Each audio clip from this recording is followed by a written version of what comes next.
Marilah kita panjatkan puji syukur kehadirat Allah Subhanahu wa Ta'ala, yang mana pada kesempatan kali ini kita bisa berkumpul di SDN Sidobukti 2 dalam keadaan sehat walafiat untuk mengikuti sosialisasi penerapan budaya positif. Yang kedua, tak lupa salam kita aturkan kepada junjungan kita Nabi besar Muhammad Sallallahu Alaihi Wasallam yang telah membawa kita dari zaman kegelapan menuju zaman terang benderang dan zaman yang sangat indah pada saat ini. Yang saya hormati Bapak Kepala Sekolah SDN Sidobukti 2, yang saya hormati Ibu Tiwu selaku pengajar praktik guru penggerak angkatan 7 dari Kabupaten Jember, yang saya hormati rekan-rekan Dewan Guru SDN Sidobukti 2. Alhamdulillah, pada kesempatan pagi hari ini saya akan membawakan sosialisasi penerapan budaya positif yang saya terima selama kurang lebih 2 bulan selama mengikuti guru penggerak dari bulan Oktober sampai bulan Desember, juga libur selama 1 bulan. Alhamdulillah, banyak sekali ilmu yang saya dapatkan di program guru penggerak ini. Awal mulanya saya sendiri juga merasa ketakutan apa yang harus saya lakukan. Lambat laun setelah mengikuti program guru penggerak ini, alhamdulillah di sana saya mendapatkan ilmu baru, juga mendapatkan saudara baru, juga mendapatkan guru baru yang alhamdulillah saya rasakan Allah itu sangat memberikan rahmat kepada kita yang ingin sekali melangkah sesuatu lebih baik lagi dari yang hari ini. Yang pertama,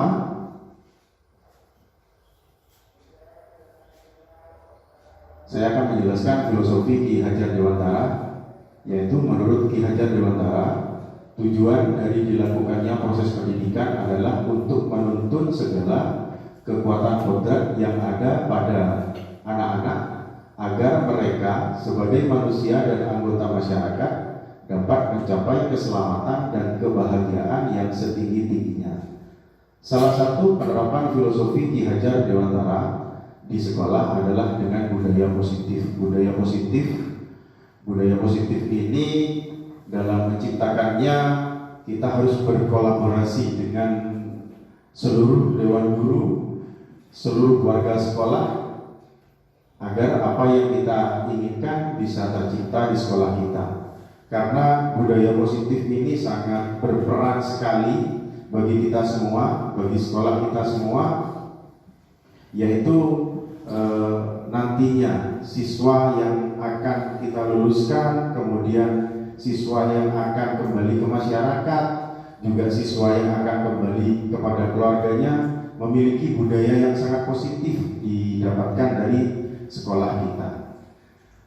Kontrol peran kita bisa menjadikan budaya positif tersebut hadir dalam hati seluruh warga sekolah dan bisa menjadikan budaya positif sesuai dengan yang dicita-citakan Ki Hajar Dewantara dalam tujuan pendidikan, yaitu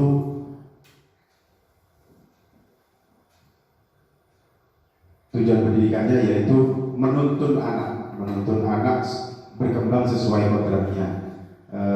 Untuk yang pertama, sebelum saya mengikuti guru penggerak ini, saya berpikiran bahwa anak-anak ini sudah seperti kertas kosong.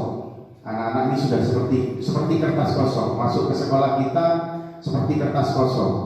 Jadi mau dijadikan apa anak ini di sekolah itu terserah gurunya. Nanti keputusan kita. Ternyata yang saya dapatkan di sekolah penggerak ini tidak seperti itu. Anak-anak itu sudah punya tulisan sendiri di kertas tersebut, tapi masih dalam remang-remang, tidak terlalu terang juga tidak terlalu redup, bisa dikatakan amat sangat redup pada saat kelas 1. Mungkin di sini guru kelas 1 Ibu Yusmi dengan Ibu Jasila ada beberapa karakter anak yang berbeda. Ada beberapa anak yang sudah bisa membaca ataupun anak yang masih belum bisa membaca. Karakternya pun beda-beda. Ada yang suka menangis, ada yang suka kekek, juga bisa seperti itu. Ada juga yang masih mencari ibunya, masih bermacam-macam. Dengan guru penggerak ini, mindset saya berubah sendiri dengan sendirinya. Setelah di kelas 6, saya memaksakan materi matematika kepada anak. Ternyata anak tersebut tidak menguasai betul-betul matematika, hanya mengerti sedikit saja. Tetapi anak tersebut punya kemampuan lain. Misalnya ada seorang anak di kelas 6B, karena saya menceritakan sendiri pengalaman saya sendiri di kelas 6B itu ada yang namanya Fauzi. Kemarin waktu pembuatan hasil karya yang ada di kelas itu kemarin sangat detail sekali, membuat bangunan rumahnya sangat detail sekali. Dan saya tanyakan, ini untuk apanya? Ini untuk apanya? Ini untuk apanya? Ini gerbelnya, Pak, agar tidak goyah, Pak. Berbeda dengan teman-temannya yang memang pintar matematika, hanya dibuat, tidak mengerti dengan kekuatannya. Tapi Fauzi yang punya kekuatan matematika yang kurang begitu, tapi bisa membuat suatu rangkaian rumah yang sangat kuat sekali. Itu beberapa contoh dari murid saya di kelas 6B. Nanti Bapak Ibu setelah mengikuti budaya disiplin ini, budaya positif ini, Bapak Ibu nanti bisa menggali lagi siswa-siswi dari kelas 1 sampai dengan kelas 6. Insya Allah pasti ada karakter-karakter yang sangat unik dari anak yang bisa kita ambil, yang mungkin tidak kita temukan di siswa lainnya. Itu saja yang pengalaman sedikit. Saya mengikuti program guru penggerak dan kebetulan didampingi oleh Ibu Tiu yang sangat sabar sekali, alhamdulillah, dan teman-teman yang juga ceria, karena pesannya di guru penggerak, jangan bersedih, jangan bingung, cukup dengan satu, salam bahagia, gitu saja. Karena dengan bahagia kita bisa melakukan semuanya, itu saja. Untuk materi inti budaya positif, yang pertama yaitu perubahan paradigma belajar, yang kedua disiplin positif, yang ketiga kebutuhan dasar manusia, yang keempat posisi kontrol guru, yang kelima keyakinan kelas, yang keenam adalah segitiga restitusi. Ini materi inti dari budaya positif. Yang pertama yaitu paradigma perubahan belajar. Pembelajaran paradigma baru sangat berubah sekali sesuai dengan filosofi Ki Hajar Dewantara. Merupakan pembelajaran yang berorientasi pada penguatan kompetensi dan pengembangan karakter yang sesuai dengan nilai-nilai Pancasila. Karena kita sudah melaksanakan kurikulum merdeka, terutama kelas 1 dan guru kelas 4 yang kemarin sudah didiklat, juga guru agama, juga guru olahraga yang kemarin juga sudah didiklat. Kita mengembangkan mengembangkan nilai-nilai Pancasila sebagai profil pelajar Pancasila. Yang pertama yaitu pembelajaran yang berpihak pada siswa. Pembelajaran kita berpihak pada siswa, kemudian inovatif, kolaboratif, mandiri, dan reflektif. Yang pertama pembelajaran yang berpihak pada siswa yaitu kalau kemarin kita mengajar dengan kepada anak-anak, kita memfokuskan materi kita sesuaikan dengan buku. Kemudian anak kita ajak, kita sebagai ilmu yang paling ilmu yang paling berharga di kelas ini, ilmu satu-satunya yang ada di kelas ini. Anak mengikuti kita, mau diapakan anak tersebut, anak tersebut mengikuti saja. Ayo nak begini, ayo nak begitu, ayo nak begitu. Tetapi dengan pembelajaran yang berpihak pada siswa, kita bisa tahu anak ini mau belajar bagaimana. Yang penting tujuannya sama dengan tujuan yang ada di tujuan pendidikan, yaitu mengembangkan karakter anak dengan nilai-nilai positif anak dan juga keunikan dari beberapa daerah yang berbeda-beda. Itu pembelajaran yang berpihak pada siswa. Yang kedua yaitu inovatif. Inovatif ini suatu karya, kita menciptakan sebuah karya. Anak-anak juga menciptakan sebuah karya. Karyanya juga berbeda-beda. Satu anak dengan satu anak yang lain pasti berbeda-beda. Contohnya saja ada di sebelah, yaitu tetap karena yang saya lakukan masih satu dan ada lagi tapi belum didokumentasikan, anak-anak belum selesai, yaitu membuat rumah-rumahan. Saya tanyakan rumah-rumahannya kok ada yang seperti ini, seperti ini. Saya senang, Pak. Oh iya betul, sudah. Itu kesukaannya anak-anak yang seperti itu. Ada yang besar, ada yang kecil, ada yang tinggi, ada yang rendah. Apa yang Pak lakukan, Pak? Ya sudah.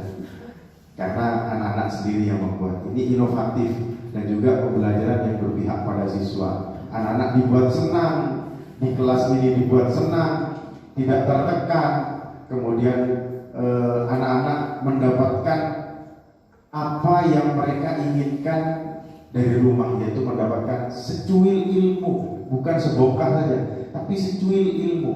Tapi itu nanti bisa bermanfaat bagi mereka sendiri dalam kehidupan mereka sendiri, setidaknya dengan keluarga dan untuk masyarakat. Yang kedua yaitu kolaboratif. Yang ketiga yaitu kolaboratif. Kolaboratif ini berkolaborasi, bekerja sama.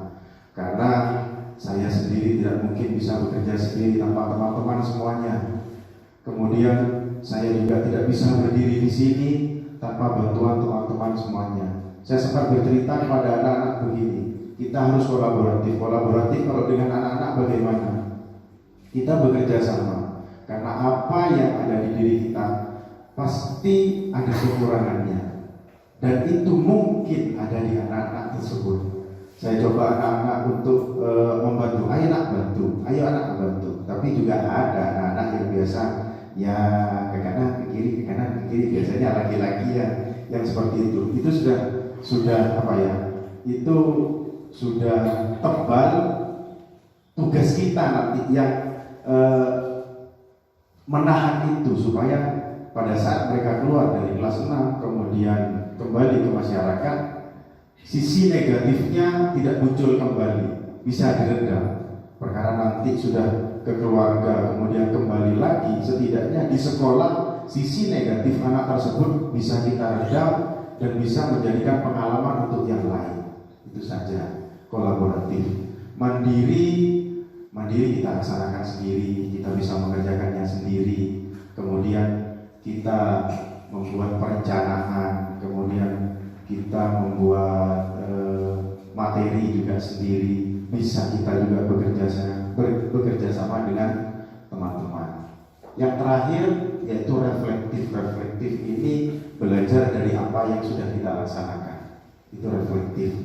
Reflektif itu misalnya yang kita laksanakan sudah 50%. Kemudian kita kolaborasi dengan teman-teman lagi. Apa yang kurang dari diri saya?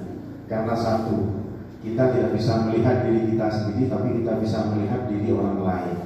Kalau kita bisa melihat, oh ngajarnya itu bagus, oh begini, oh begini, oh begini, bagus pastinya. Tapi belum tentu, karena semua yang bisa melihat adalah orang lain, bukan diri kita sendiri. Itu saja. Untuk reflektif bisa kita jadikan itu suatu masukan bagi kita bagaimana menjadi lebih baik. Dan ini yaitu profil pelajar Pancasila. Yang pertama, beriman, bertakwa kepada Tuhan Yang Maha Esa dan berakhlak mulia. Yang kedua, berkebinekaan global, bergotong royong, kreatif, bernalar kritis dan mandiri. Dan untuk profil pelajar Pancasila ini, anak kelas 6 kemarin sudah mencoba menyanyikan. Bagaimana kalau kita menyanyikan bersama profil pelajar Pancasila ini yang sudah banyak sekali di YouTube. Saya sendiri hanya menyadur, kemudian mencontoh apa yang baik kita contoh, kita serap, kita laksanakan di sekolah kita laksanakan di kelas kita. Insya Allah akan menjadi sebuah budaya yang sangat kita impikan, yang Pertama yaitu profil pelajar Pancasila, lagunya begini. Kemarin anak-anak kelas 6, mungkin di kelas 1 dan kelas 4 juga ada yang berbeda, bisa dikombinasikan. Contohnya seperti ini. Pelajar Pancasila beriman dan bertakwa kepada Tuhan Yang Esa dan berakhlak mulia, berkebinekaan global, gotong royong mandiri, kreatif dan bernalar kritis. Mari kita coba bersama-sama ya. Hah? Oh iya, pastinya karena yang pertama belajar Pancasila beriman dan bertakwa kepada Tuhan Yang Esa dan berakhlak mulia, berkebinekaan global, gotong royong mandiri, kreatif dan bernalar kritis. Bisa ya teman-teman? Bisa. Mari kita coba bersama-sama. Berdiri. Oh, biar tidak tegang ya. Karena kelas 6 kemarin, Pak capek Pak berdiri. Ya sudah, duduk saja ya kan. Duduk saja. Yang sering saya lakukan terutama di kelas 6 duduk saja. Mari bersama-sama kita 2 kali ya, profil pelajar Pancasila 2 kali. 1, 2, 3. Pelajar Pancasila beriman dan bertakwa kepada Tuhan Yang Esa dan berakhlak mulia, berkebinekaan global, gotong royong mandiri, kreatif dan bernalar kritis. Pelajar Pancasila beriman dan bertakwa kepada Tuhan Yang Esa dan berakhlak mulia, berkebinekaan global, gotong royong mandiri, kreatif dan bernalar kritis. Kenapa kemarin profil pelajar Pancasila anak minta seperti ini dulu? Karena saya tanyakan profil pelajar Pancasila dari 5 Pancasila tersebut harus kita kuasai anak-anak. Saya begini, bagaimana kalau begini saja Pak? Ini kan bukan Islam Pak. Iya, kita bukan Islam. Ini kan bukan Islam. Kata siapa? Ada juga orang Islam yang begini, ada yang begini, ada juga yang begini, ada yang begini. Islam itu universal dan bisa dilakukan di mana saja. Tidak hanya dengan gerakan, tapi dengan hatinya saja. Saya begini kepada anak-anak. Jadi pertama, pelajar Pancasila beriman dan bertakwa karena kita beriman dan bertakwa kepada Tuhan Yang Maha Esa. Kemudian bertakwa, beriman dan belajar Pancasila beriman dan bertakwa kepada Tuhan Yang Esa. Menuju Tuhan Yang Esa itu hanya satu saja, kepada Tuhan Yang Esa dan berakhlak mulia. Berakhlak mulia itu yang harus dikuasai oleh anak-anak dan selalu dilaksanakan. Berakhlak mulia, berkebinekaan global, karena global kan umum, global. Jadi saya tunjukkan bagaimana kalau seperti ini. Ya sudah, berkebinekaan global. Jadi global ini, bumi ini ada dalam genggaman kita. Yang baik kita terima, yang tidak baik ya kita cari dulu bagaimana itu menjadi karakter kita sendiri.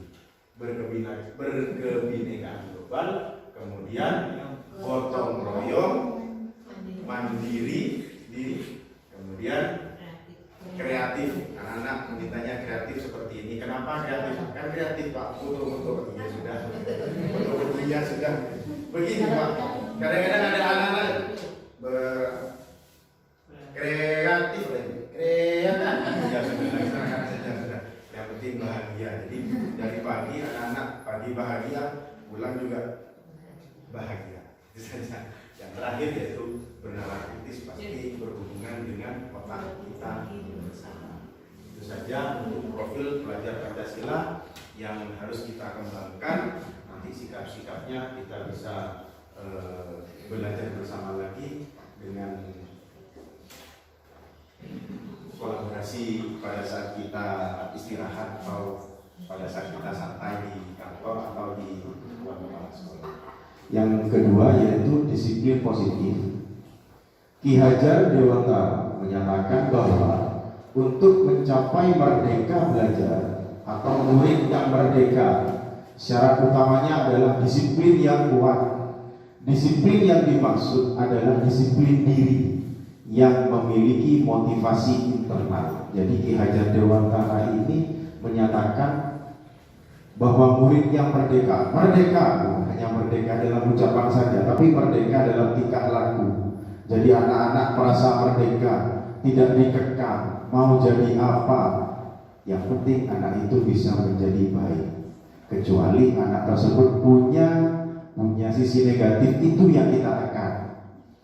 Punya kelebihan, punya sisi positif, itu yang kita kembangkan. Jadi anak-anak dibilang ada yang nakal, ada yang nakal. Semua anak-anak pasti nakal. Tidak ada anak-anak yang tidak nakal.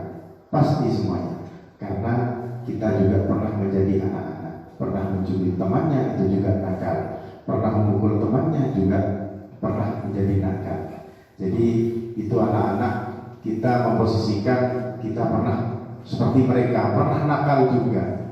Bagaimana mereka menjadi disiplin yang kuat, yaitu disiplin yang dimaksud adalah disiplin dari internal sendiri, motivasi dari kita sendiri, bukan dari orang lain, tapi dari dalam diri kita sendiri. Jadi disiplinnya anak-anak disiplin ke kelas, disiplin yang seperti ini, kemudian mengikuti pelajaran. Kadang juga ada yang telat saja. Itu Reza, kalau tidak salah saya tanyakan kemarin, Reza kenapa telat? Saya jadikan kasus kedua karena untuk keyakinan kelas di akhirnya itu sering telat yang namanya Reza. Saya tanyakan, ibu pak tidak mau ngantar, kenapa? Masih jaga adik. Oh berarti telatnya bukan karena dia ingin telat, tapi karena keadaan. Bagaimana? Saya tanyakan bagaimana caranya Reza supaya bisa nanti kamu tidak telat lagi. Minta antar lebih pagi pak, lebih belagu boleh pak. Iya siap. Pak Han tunggu. Ternyata alhamdulillah bisa pagi juga kadang siang. Karena ibunya juga mengasuh adiknya seperti itu. Itu motivasi internal. Yang penting kita punya motivasi internal untuk mendisiplinkan diri kita sendiri. Sebagai pendidik, tujuan kita adalah menciptakan anak-anak yang memiliki disiplin diri, sehingga mereka bisa berperilaku dengan mengacu pada nilai-nilai kebijakan universal dan memiliki motivasi intrinsik bukan ekstrinsik. Jadi motivasinya dari dalam diri, bukan dari orang lain. Seperti disuruh, ayo Reza, kamu bisa. Tidak seperti itu. Tapi saya ajak Reza untuk bagaimana bisa berubah, bisa dari dalam dirinya sendiri supaya tidak telat lagi. Ternyata alhamdulillah bisa telat. Kemudian juga ada satu yang suka mengganggu temannya, Leo. Kadang nakal, kadang ya tidak, kadang juga nakal, kadang ya juga tidak, kadang juga keterlaluan, kadang juga bisa sadar. Ternyata motivasi intrinsiknya sendiri dari dalam dirinya sendiri, Leo itu naik turun. Jadi kadang marah, kadang tidak, kadang marah, kadang tidak. Kalau sudah di kelas tidak pernah marah. Leo, iya. Kalau sudah di luar, ini saya sempat kebingungan. Hanya satu anak saja. Ini perlu saya mungkin teman-teman di sini pernah punya pengalaman yang seperti itu, yang seperti Leo. Nanti saya minta tipsnya sedikit, ya, minta tipsnya kepada teman-teman, kepada ibu-ibu juga mungkin punya tips, kepada Pak Marsitik juga mungkin punya tips bagaimana anak yang marahnya, tingkat kemarahannya naik turun, kadang marah, kadang tidak, kadang marah, kadang tidak. Bagaimana caranya bisa memotivasi, bukan merubah. Kalau merubah itu sudah ada pada dalam dirinya, tapi memotivasi dia mau merubah sendiri. Itu motivasi intrinsik yang harus kita kembangkan lagi. Itu disiplin positif. Yang materi yang kelima yaitu kebutuhan dasar manusia. Ini kebutuhan dasar kita, kebutuhan dasar anak-anak. Yang pertama, cinta dan kasih sayang, love and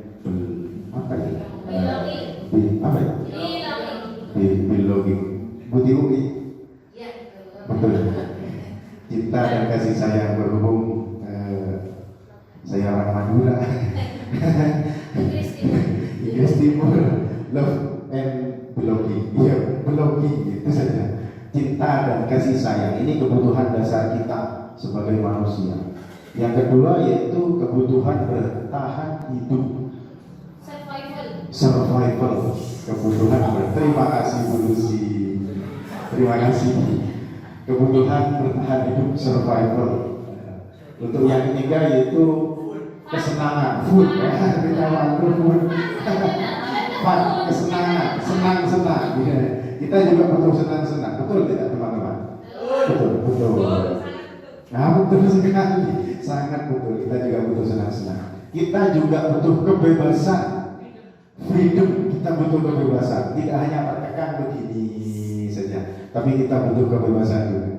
Enaknya lewat jalan ke Sidomukti 1 dengan pemandangan yang sangat bagus. Alhamdulillah, ini bebas sekali. Kemudian kita butuh kebutuhan yang kelima yaitu kekuatan, power. Kita butuh kekuatan. Ini kebutuhan dasar manusia yang akan coba saya paparkan. Yang pertama yaitu kebutuhan bertahan hidup, survival. Ini kebutuhan bertahan hidup.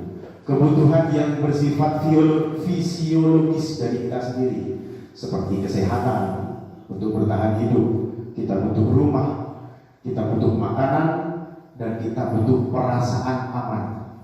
Perasaan aman ini perasaan dari dalam diri kita sendiri. Ini perasaan aman. Karena yang sudah tidak merasa aman pasti kemana-mana pasti mengiranya ada apa itu, ada apa. Karena saya pernah merasakan tidak aman itu, pernah merasakan, dan alhamdulillah sekali, sangat tidak senang, sangat tidak enak. Yang namanya perasaan tidak aman namanya wes kalau tidak salah. Perasaan tidak aman itu sangat tidak senang sekali. Kita mau bergerak begini, kita seperti dikekang, padahal kita tidak tahu itu ada apa. Mau begini kita juga tidak tahu. Kita mau melangkah satu saja kita mau melangkah, kita takut salah, takut begini. Tapi intinya satu yang saya terima yaitu kehidupan itu adalah pelajaran bagi kita bagaimana kita melaksanakan di kemudian hari, di masa depan. Itu perasaan aman. Yang berikutnya yaitu kebutuhan cinta dan kasih sayang. Nah, kalau seperti ini kebutuhan cinta dan kasih sayang, kira-kira semuanya butuh nggak cinta dan kasih sayang? Butuh apa tidak? Tapi kok tidak semangat? Butuh. Ternyata semangat. Butuh. Cinta dan kasih sayang kita sangat butuh sekali. Kebutuhan untuk diterima, seperti hubungan akan koneksi sosial. Nah, ada seperti ini. Butuhnya juga seperti itu. Lihat, menjadi bagian dari suatu kelompok, kita berkeinginan untuk terhubung dengan orang lain. Misalnya kita memerlukan teman, kita perlu cinta dan kasih sayang dari teman, kita perlu keluarga, kita perlu pasangan, kita juga perlu tetangga, dan lain sebagainya. Kita perlu teman. Saya memerlukan teman-teman semuanya. Tidak bisa saya sendiri saja begini. Tidak bisa. Saya sendiri di sini, kemudian teman-teman, ya Pak, kok tak ada dengan Pak? Ya, tidak bisa. Saya butuh teman. Saya juga butuh keluarga, karena saya punya saudara, saya punya keluarga. Saya juga butuh pasangan. Kalau pasangan cukup satu saja. Sementara jangan kalau itu teromole. Kalau masalah. Jadi teman di luar teman, di sekolah teman, di jalan juga teman, di sekolah juga bisa jadi keluarga, di rumah juga bisa jadi keluarga. Alangkah indahnya kalau kita bisa menganggap semuanya teman, kita bisa menganggap semuanya keluarga. Dan jangan kalau pasangan cukup satu, teman dan keluarga. Kembali lagi, teman dan keluarga dan saudara. Ya perkara orang lain nanti mau menganggap kita apa, ya bismillahirrahmanirrahim, cukup itu saja. Yang penting kita menganggap mereka teman, mereka keluarga, dan mereka juga saudara bagi kita sendiri. Ini kebutuhan cinta dan kasih sayang. Yang berikutnya adalah kebutuhan kebebasan, freedom. Kebutuhan akan bilang, ini tidak bebas. Kalau tapi tidak bebas. Karena saya kepada anak-anak pagi hari, ayo, kalau anak-anak beri, kenapa lemes? Tak dengar Pak. Ya sudah, kalau sudah lemes bagaimana? Tapi bagaimana menyemangati mereka? Ayo yang semangat. Siapa? Meskipun tidak makan lupa sama laparnya, meskipun dia juga merasa bebasnya hanya sebentar saja. Lapar Pak, setelah itu lapar lagi. Jam 9 harus istirahat Pak. Jam 9 istirahat Pak. Iya, tak sampai 2 jam. Kalau sangat orang lain istirahat, saya istirahatkan. Tahu Pak, lapar. Jam setengah 10 kembali ke kelas ini. Lapar, tidak Pak, semangat Pak. Kadang pulang anak-anak masih bernyanyi-nyanyi. Kadang juga ada yang lemas, tapi sedikit saja yang lemas. Karena mereka punya kebebasan sendiri, merasa bebas di sini, tapi bebasnya juga tetap terkontrol. Jadi tidak sisi negatifnya tidak muncul, hanya sisi positifnya mereka muncul. Jadi kebutuhan kebebasan yaitu freedom, kebutuhan akan pilihan seperti butuh akan kemandirian, otonomi. Nah, ini sebetulnya otonomi. Dan memiliki pilihan serta mengendalikan arah hidup seseorang, bisa mengendalikan arah hidup kita sendiri. Kita mau jadi apa ya besok ya? Kita mau jadi apa ya? Itu kebebasan kita. Tidak bisa kita kekang. Nak, kamu jadi begini. Nak, kamu jadi begini. Nak, kamu jadi begini. Oh, tidak bisa. Tapi kalau sesuai dengan karakter, seperti yang tadi dia oleh Bu kita sendiri, buat apa nak? Buat kerajinan Pak. Ternyata sudah selesai. Hasilnya sendiri. Itu sesuai dengan karakter. Ada di sini juga sesuai dengan karakternya. Ada Pak Mahmud dengan Bu Aini bisa menguasai pramuka sebagai pembina pramuka. Anak-anak juga senang setiap hari Jumat. Gurunya juga senang. Karena yang pertama, iya, saya alhamdulillah 1 jam 2 jam senang. Tidak bertemu dengan anak-anak. Jadi untuk yang ketiga, ini kebutuhan kesenangan. Yang berikutnya, kebutuhan akan kesenangan, bermain, tertawa, dan menikmati apa yang dilakukan. Ini kesenangan. Senang anak-anak bermain, tertawa, dan menikmati apa yang dilakukan. Tidak terkekang. Jadi anak-anak bebas bermain, tapi bermainnya tetap terkontrol. Kuncinya cukup satu, terkontrol. Berikutnya apa? Kebutuhan kekuatan, yaitu power. Karena semua manusia itu butuh power. Kalau tidak ada powernya, lemas saja. Karena dengan power, keinginan kita untuk memiliki pengaruh, semua manusia itu memiliki keinginan untuk pengaruh. Kita bisa berpengaruh pada dia. Itu semua kebutuhan kekuatan itu. Menjadi yang berpengaruh, itu kebutuhan manusia. Menjadi yang berpengaruh dan mengendalikan individu lain, itu semuanya adalah kebutuhan dari dasar manusia untuk kebutuhan kekuatan. Berikutnya apa? Ini kontrol guru. Yang pertama ada penghukum, yang kedua ada pembuat orang merasa bersalah, yang ketiga ada teman, ada pemantau, yang kelima manajer. Sedikit saja tentang penghukum. Penghukum itu yang karena kita ada di mana sekarang, posisi kita ada di mana, ada di penghukum, apa membuat orang merasa bersalah, apa ada di teman, apa ada di pemantau, apa ada di manajer. Ini kontrol guru kepada siswa. Yang pertama penghukum. Biasanya guru menggunakan hukuman fisik verbal saat melihat anak muridnya melakukan kesalahan. Jadi pada saat melakukan kesalahan, lari 1 kali lapangan, Pak, terpaksa sekali. Itu hukuman fisik. Ya. Denak dong, topi.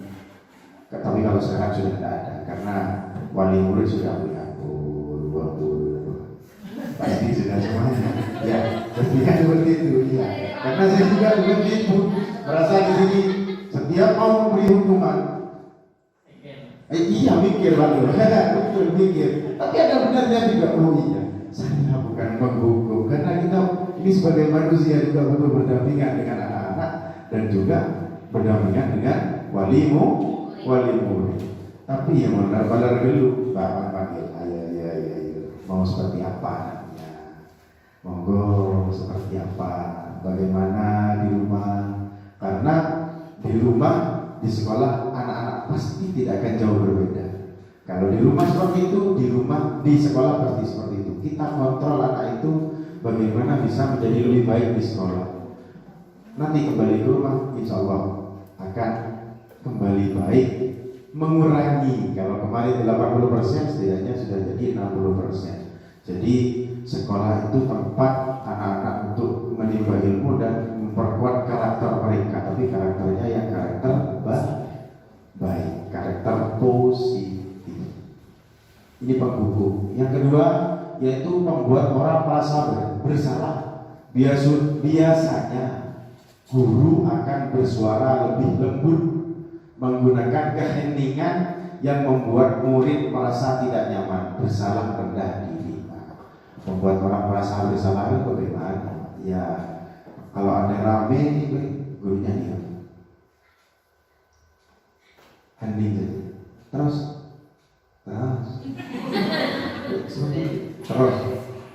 jadi anak-anak merasa guru rela apa, bagaimana? Itu kan sama-sama tidak tahu ini murid sama-sama tidak tahu. Itu membuat orang merasa bersalah. Diam saja. Ini kok diam? Padahal yang dipikirkan, yang dipikirkan nanti mau kemana, malam sedang apa, gitu kan? Seperti nanya saja jangan dia. Pikirnya seperti itu. Intinya seperti itu. Jadi lebih menggunakan keheningan yang membuat murid merasa tidak nyaman atau bersalah atau rendah diri. Ini membuat orang merasa bersalah. Yang ketiga, merasa seperti teman.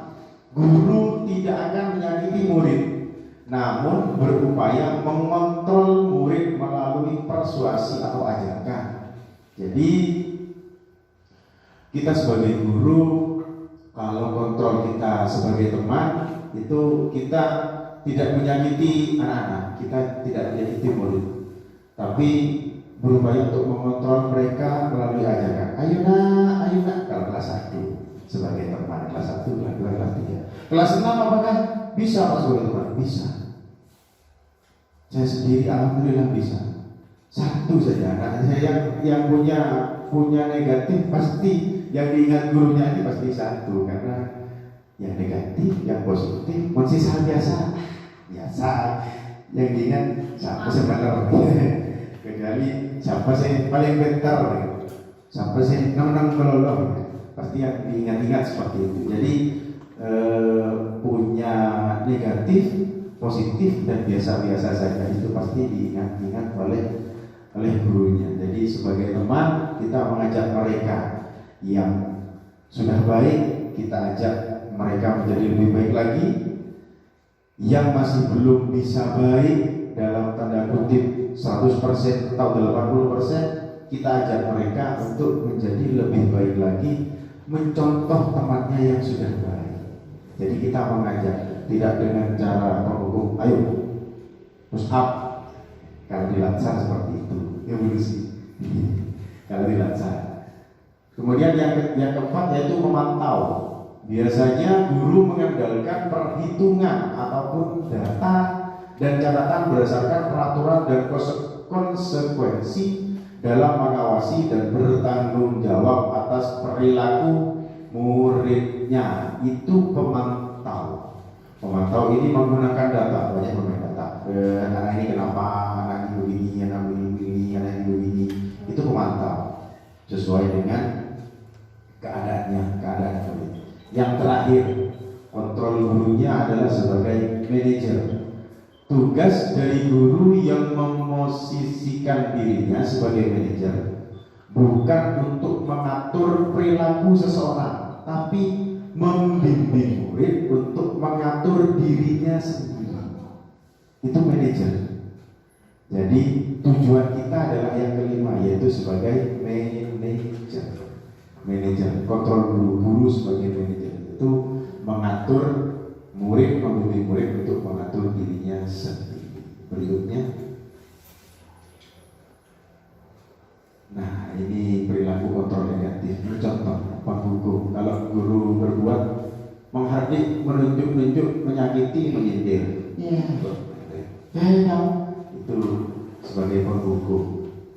Guru berkata, kalau kamu tidak melakukannya, saya akan. Kalau kamu tidak melakukannya, saya akan menghukummu. Nah, itu sebagai penghukum. Hasilnya, anak-anak memberontak, pendendam, menyalahkan orang lain. Dan menurut pengalaman saya juga pernah seperti itu. Waktu pertama kali mengajar sebagai penghukum, karena kita pesetek di model ketemu sama anak-anak.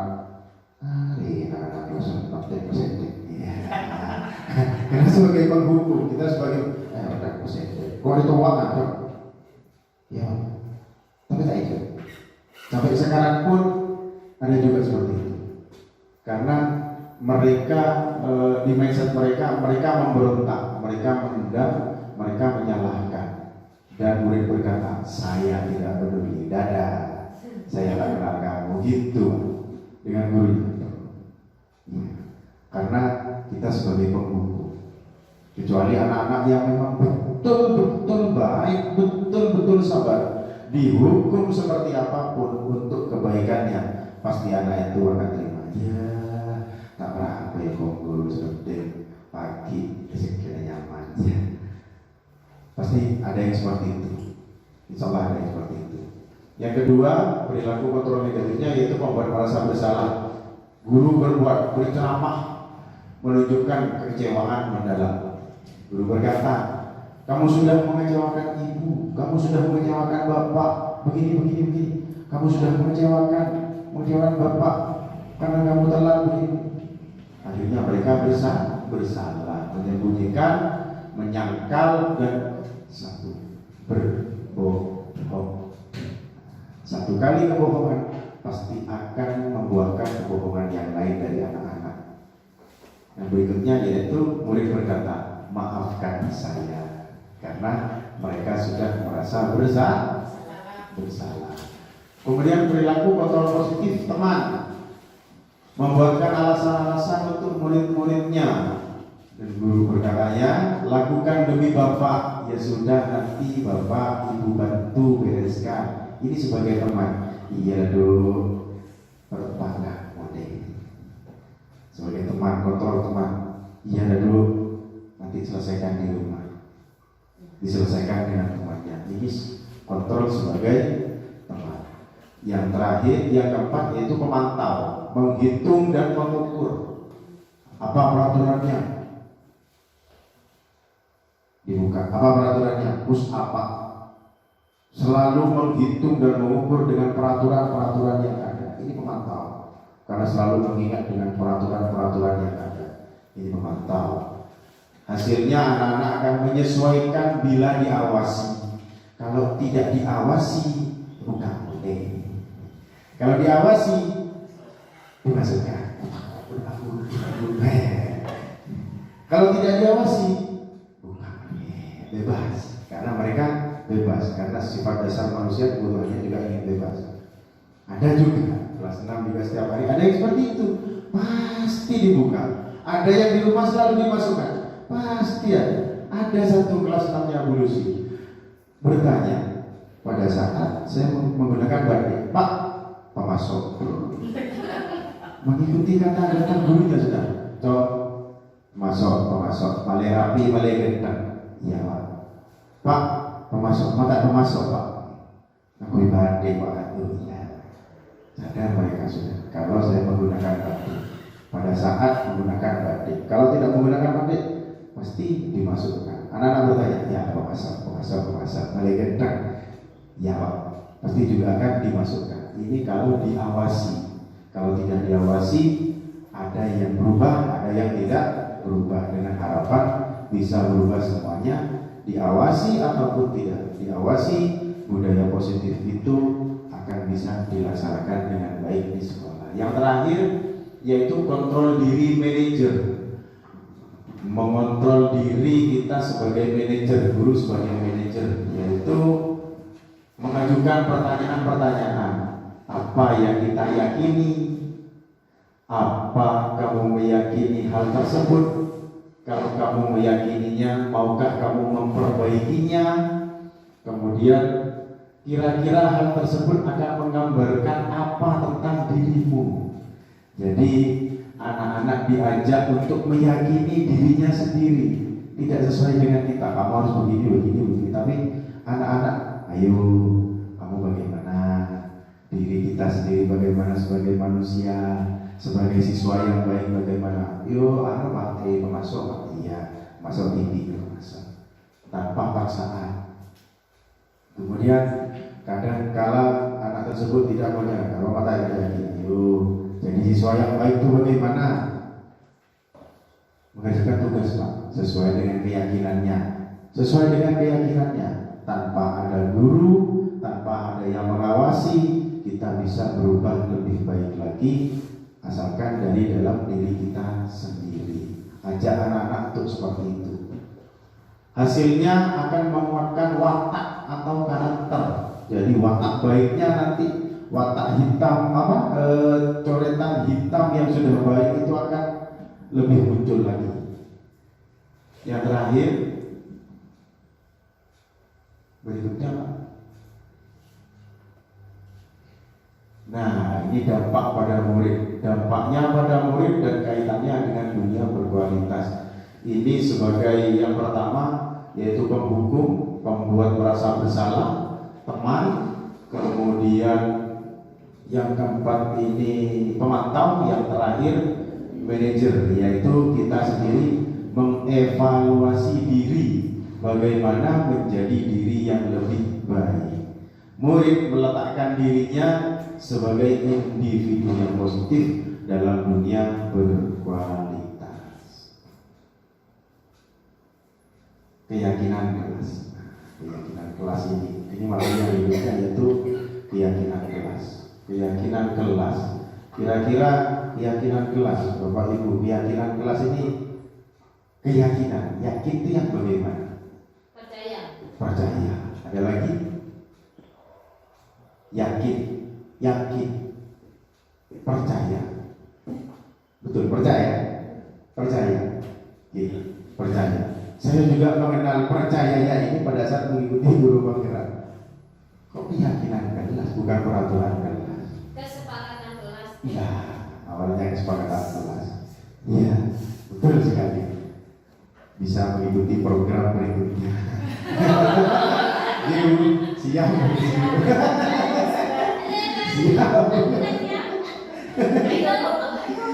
Yang 8 sudah ada Bu, yang 9. Ya, nanti ada juga. Ada 9. Keyakinan kelas. Awalnya saya juga berpikiran peraturan kelas itu keyakinan kelas. Peraturan kelas, betul. Awalnya dari peraturan kelas, kemudian berkembang lagi menjadi kesepakatan kelas, kesepakatan kita dengan murid. Yang terakhir adalah keyakinan yang kita yakini, bukan kesepakatan lagi, tapi betul-betul kita yakini. Yakin, saya harus begini, bukan kamu harus begini, tidak lagi, tapi saya harus begini, saya harus begini. Dirinya sendiri yang berbicara. Ini keyakinan.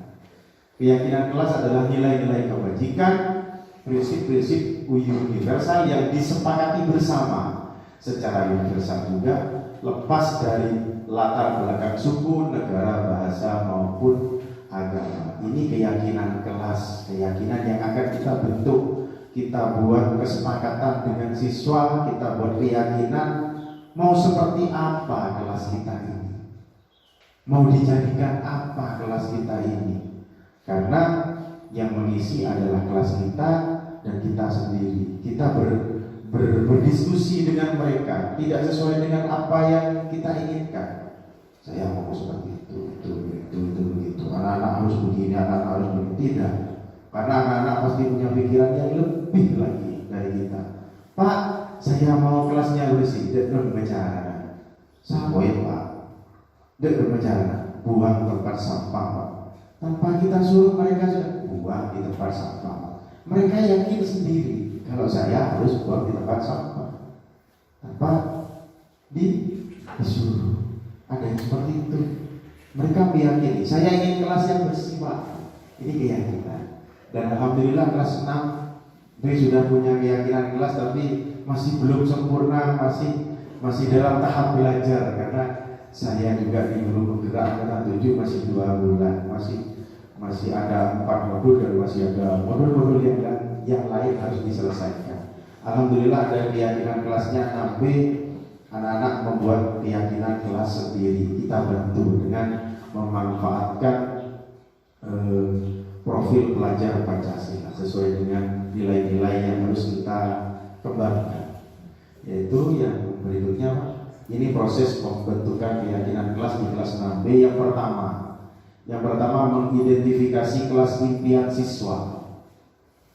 Anak-anak mau kelasnya seperti apa? Yang perempuan, ada bunga-bunganya Pak. Saya laki gitu. Bagaimana? Bermotor apa? Yang laki-laki dan perempuan pasti tidak akan sama. Kita Kita menjembatani mau seperti apa kelas kita. Dalam hal keindahan, dalam hal kebersihan, kita mau seperti apa. Kemudian menempel kelas impian siswa di papan pajangan. Karena sudah lama sekali dibuatnya, sudah agak mudah. Itu juga ada papan pajangan, apa yang diinginkan juga seperti itu anak-anak. Kemudian tahap yang selanjutnya adalah membentuk keyakinan kelas bersama siswa sesuai dengan kelas impian siswa. Kita membentuk keyakinan kelas ini. Jadi kelas 6 ini sudah punya keyakinan kelas ada 7. Yang pertama, bekerja sama dalam menjaga kebersihan kelas. Mereka yakin harus bekerja sama dalam menjaga kebersihan kelas. Tidak bisa sendirian membersihkan kelas, mereka tetap berkolaborasi. Yang kedua, tepat waktu dalam mengerjakan dan mengumpulkan tugas. Ini yang diinginkan oleh anak-anak. Pak, saya mau tepat waktu Pak. Pak, saya harus begini Pak. Oke, kita jembatani tepat waktu dalam mengerjakan dan mengumpulkan tugas. Ini keyakinannya. Yang ketiga, saling peduli, menghargai dan membantu orang lain. Yang keempat, tepat waktu dan aktif di kelas. Yang kelima, sopan terhadap guru dan teman. 6, mendengarkan guru saat bicara. Yang 7, berpakaian rapi dan sopan. Jadi keyakinan kelas 6B, Pak Guru ya udah nurutin sama saja. Yang di sini bekerja sama dalam menjaga kebersihan kelas. Saya juga memberi contoh kepada anak membuang sampah pada tempatnya. Sama juga seperti itu. Tepat waktu dalam mengerjakan dan mengumpulkan tugas. Nah ini, mohon maaf Ibu, kadang telat muridnya yang satu ini Ibu. karena ya mungkin apa negatif saling peduli, menghargai dan membantu orang lain. Ini anak-anak kelas 6, ayo saya ajak saling peduli, saling menghargai, saling membantu, tepat waktu dan aktif di kelas, sopan terhadap guru dan teman. Dan alhamdulillah kelas 6B menunjukkan sedikit, nah sedikit tidak banyak tapi sedikit, setidaknya ada perubahan lebih baik dengan penerapan budaya positif ini. Mungkin teman-teman, apa tuh Pak ini kelas lengan pikir deh, gimana anak-anak ya udah rumah anak-anak. Yang penting anak-anak tidak merasa bosan di sini, tidak merasa bosan dan selalu rindu dengan kelas 6B, selalu rindu dengan Pak Guru, ya gitu. Dengan teman-temannya juga kadang rindu. Saya ingin ke kelas 6B, tapi kalau minggu saya begini kepada anak-anak, kalau minggu jangan rindu anak-anak, cukup rindu dengan keluarga saja. Jangan rindu ke sekolah karena Pak Han juga ada untuk keluarga, tidak ada di sekolah. Kalau ke sini kita ketemu Pak Han. Kalau hari Senin siap Pak Han ada di sini sampai hari Sabtu. Siap Pak. Jadi anak-anak semuanya bisa sopan terhadap guru dan teman, mendengarkan guru saat bicara. Anak-anak juga punya keyakinan seperti itu, berpakaian rapi dan sopan. Ini anak-anak alhamdulillah, tapi masih ada ya Leo itu. Nanti bisa minta tipsnya sedikit. Ya tetap Leo saja. Ketuanya orang Leo saja. Ya Bu, imam juga. Kalau imam kan keterbelakangan mental. Kalau Leo memang normal tapi terlalu high marahnya high gitu. Marahnya terlalu tinggi ya. Musuhan betul. Musuhan. Padahal dulu tak musuhan. Tak bisa. Saya masih ayo Leo. Ya. Kenapa? Sudah pasti yang pernah mengalami di kelas 5 sudah pasti seperti ya itu sudah Leo seperti itu. Mau dirubah ya nanti bisa minta tipsnya. Ini keyakinan kelasnya. Yang terakhir adalah segitiga restitusi. Segitiga restitusi ini adalah kumpulan dari semuanya, dari budaya positif dari depan. Kita punya nilai peran sebagai guru, kita punya kontrol guru, kita juga punya keyakinan, kita juga punya pemahaman kepada murid. Kita menunjukkan murid harus bagaimana, mereka berkembang seperti apa. Yang terakhir yaitu segitiga restitusi. Segitiga restitusi ini adalah berbentuk segitiga. Cara kita adalah bagaimana kita menggabungkan juga benar. Terima kasih. Menggabungkan dari beberapa keyakinan dan juga segitiga restitusi ini adalah puncak dari budaya positif yang harus kita laksanakan di kelas dan kita juga bisa laksanakan di sekolah kita, dan sekolah kita bisa menjadi lebih baik lagi dari yang kemarin. Itu segitiga restitusi. Yang pertama adalah menstabilkan identitas. Setiap anak yang melakukan kesalahan, kita stabilkan dulu. Biasanya anak-anak yang melakukan kesalahan itu karena bener tipik lah ini ya, bener tipik. Melakukan kesalahan itu kan bener tipik lah. Saya merasa benar, saya benar Pak. Distabilkan dulu identitasnya. Ya, distabilkan identitasnya. Yang pertama yaitu setiap orang pasti pernah melakukan kesalahan, sama. Setiap orang pasti melakukan kesalahan, pernah melakukan seperti itu. Tidak juga Pak Guru. Kita juga pernah melakukan itu, sama. Yang kedua yaitu kamu bukan satu-satunya yang pernah melakukan ini. Orang lain pun pernah melakukan itu, tapi mereka bisa berubah, tidak melakukan kesalahan lagi. Kita stabilkan dulu identitas mereka. Kalau siswa kita stabilkan, ayo bagaimana, tahu kesalahannya apa? Tahu apa? Buat apa? Stabilkan dulu, ya. Distabilkan. Setiap orang pasti punya kesalahan. Kita cerita saja. Ya Pak Han pernah juga buang sampah sembarangan, tapi kalau ada tempat sampah dibuang di tempat sampah. Iya Pak. Stabil, santai, slow gitu. Setelah slow, baru kita validasi tindakan yang salah. Kamu tentunya punya alasan mengapa melakukan itu. Kenapa kamu buang sampah sembarangan? Aduh pak, tak mau tempat sampah pak, kesel pak, capek pak. Ada yang seperti itu. Ada yang biasa pak, ada yang biasa ini. Yang biasa ini bisa kita ubah dengan budaya positif, dengan keyakinan kelas kita. Karena semuanya pasti dari kebiasaan.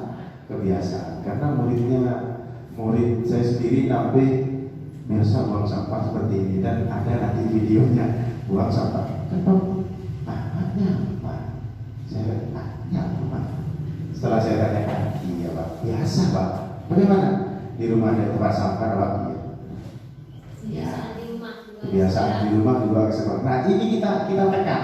Yang negatif kita tekan. Buang sampah. Setidaknya setelah mereka kembali ke rumah, buang sampahnya meskipun tidak punya tempat sampah itu tidak sembarangan. Atau nanti akan dikumpulkan di pojok, misalnya bukan di pojok kamarnya, tapi di pojok luar kamarnya. Kalau di pojok kamarnya nanti memunculkan kata binatang. Kita beri pemahaman lagi, yaitu dikumpulkan di luar yang sekiranya itu terlihat bisa disapu karena memang tidak ada tempat sampah.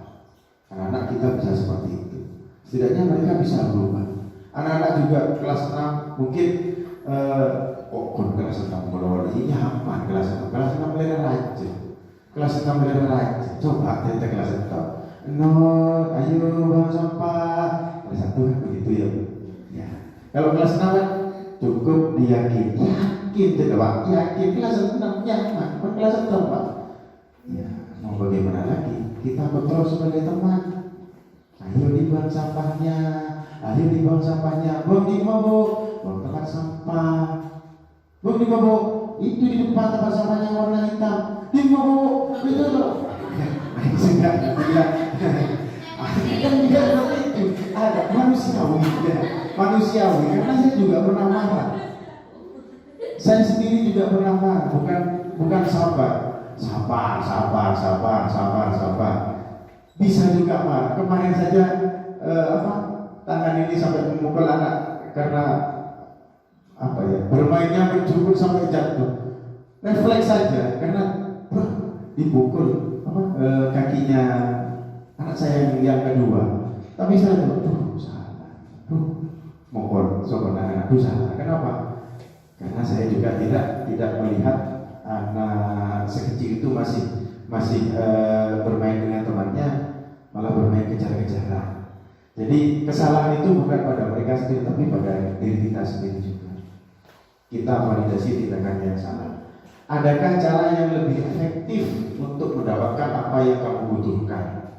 Nah, ini yang terakhir ini Pak. Setelah ini tidak ada lagi. Yang terakhir yaitu menanyakan keyakinan kelas apa yang telah kita sepakati. Nah, ini di sini ada keyakinan kelas. Kita tanyakan keyakinan kelas apa yang telah kita sepakati. Tak boleh buang sampah, membuang sampah, menjaga kebersihan Pak. Yakin Pak. Harus bagaimana? Buang sampah di tempat sampah Pak. Bisa berubah? Bisa Pak. Yakin Pak? Yakin Pak. Akhirnya bisa berubah dengan budaya positif, yaitu membuang sampah pada tempatnya. Kamu ingin menjadi orang seperti apa? Itu juga menanyakan keyakinan. Kamu mau jadi seperti apa? Mau jadi yang baik ataupun tidak baik? Mau jadi orang baik Pak? Pasti anak-anak seperti itu. Mau jadi orang baik Pak? Kemudian kita yakinkan mereka dengan keyakinan kelas kita. Mungkin keyakinan kelas 6B ini tidak sesempurna yang ada, tapi setidaknya sudah menjembatani anak-anak maunya seperti apa di kelas ini. Tapi juga ada yang melenceng ke kanan sedikit, ke kiri sedikit, pasti ada. Karena manusiawi anak-anak seperti itu, dan kita perlu paham dan jangan jangan terus-terusan dipahami. Gitu. Jadi kalau seperti Leo kadang kalanya saya santai, kadang marah, kadang juga saya biarkan, kadang juga saya marahi. Jadi tidak terlalu dibiarkan anak seperti itu, tapi kita tekan dengan budaya positif yang ada dengan keyakinan kelas 6B. Yang terakhir yaitu ada contohnya keyakinan kelas 6B, mungkin ini sebagai tugas. Nah, ini membuang sampah sembarangan.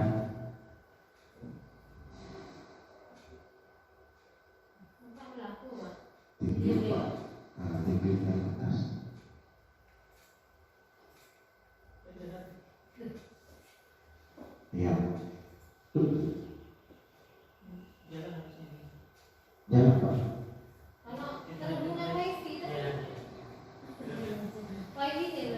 Oh ya, oke. Wifi-nya ada nyedot, oke.